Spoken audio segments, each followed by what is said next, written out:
Yo ho fellow pirates, how are you doing today? Whether you're full sail ahead or docked for supplies, I welcome you to this guide video in Sea of Conquest.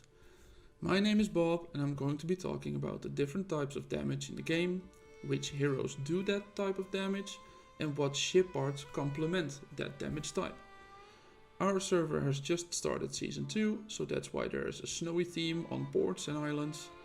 I may have some extra buttons you might not see in your game, but the information I'm telling you today will be the same for you in Season 1. Let's get this show on the road. There are 6 types of damage in the game. The first type of damage is basic damage.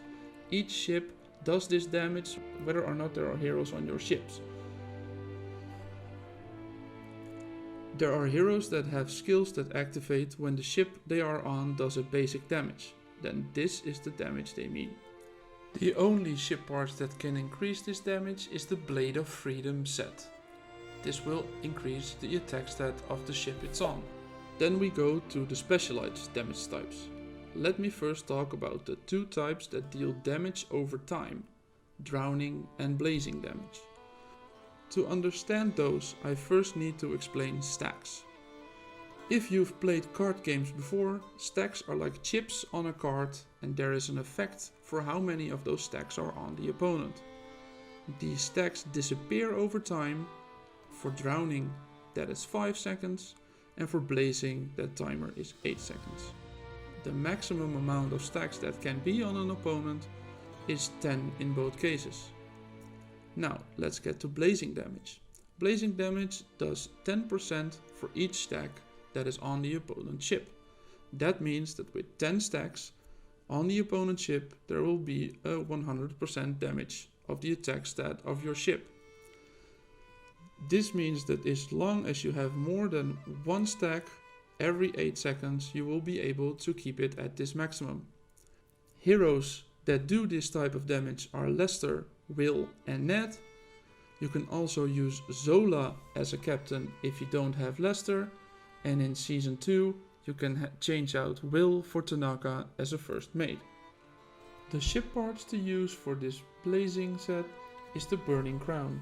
The 4-piece gives a bonus that debuffs the opponent to do less skill damage of all types to you. Then there is also drowning damage. Drowning damage does 20% for every stack on the opponent's ship. This is higher than the attack blazing is doing, but keep in mind that the stacks of drowning disappear in 5 seconds and not 8, so it's harder to keep the damage going at full strength. But getting 6 stacks on there would already mean doing more damage over time than blazing.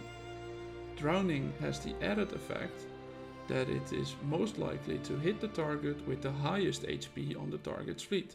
Attacking monsters like here, it doesn't make any difference, but in PvP that will make a difference.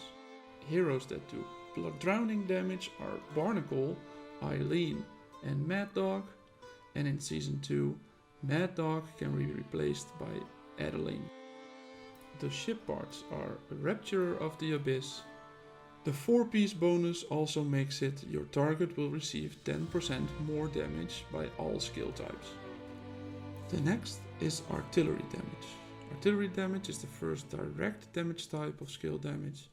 This type of damage does a lot of extra effects than just hitting the target like strategic damage does. The attack damages are lower, but for example Oscar will also increase your basic attack damage, and Sharky will do an extra basic attack when you do artillery damage, and also more artillery damage when you do a basic attack. Therefore it's a hard one to calculate how good it actually is. Testing will have to be done to see this benefit. I'll keep you in the loop how that testing goes. Ophelia, Sharky and Oscar are the heroes that do artillery damage. If you have Xi Lanting, you can replace Oscar with her. The ship parts used for artillery damage is the Queen of Revenge. The 4-piece rewards also decreases the amount of damage you will take for all skill damage for the next 3 seconds. Then, as I already mentioned, there is strategic damage. This also is a direct damage type, but heroes doing this type of damage will have higher percentages of skill damage than artillery. That means more damage from the skill itself, but lose out on cumulative effects the other ones do have. Heroes that this type uses are Griffin,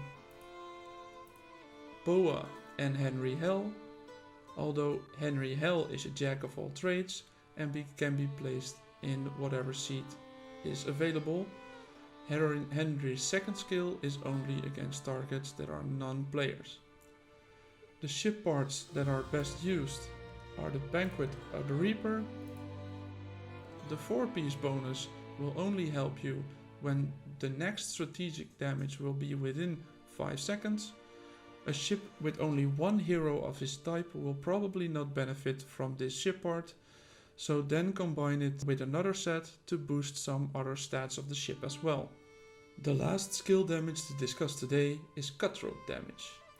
Like strategic damage, this is a damage type with higher damage numbers, but with the added bonus that it targets the ships with the lowest HP left in the target fleet.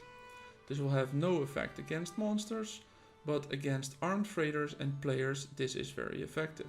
Focusing the attack on one ship will make that ship sink faster and therefore prevent it from doing damage to you in the future. Heroes that do this type of damage are Bones, Lord Kojo and Luna, although personally I don't like Lord Kojo because his third skill gives the opponent a healing bonus for 4 seconds equal to the amount of attack stat on his ship. The damage he does is more than the heal he does, but I'm on the fence about it at the moment. The ship parts that boost Cutthroat Damage are the Reconnaissance of Black. The 4-piece skill also increases the Cutthroat Damage for the next 2 seconds when you deal Cutthroat Damage. This is the same as strategic damage. It will only help if you have more than one hero on the ship. Otherwise, combine it with another stat or put a Blade of Freedom stat on. Well, I hope you have learned something from the video today and you have joined it. Let me know in the comment sections what other topics you would want a video about. Please consider subscribing to not miss out on the next video, and I wish you happy sailing!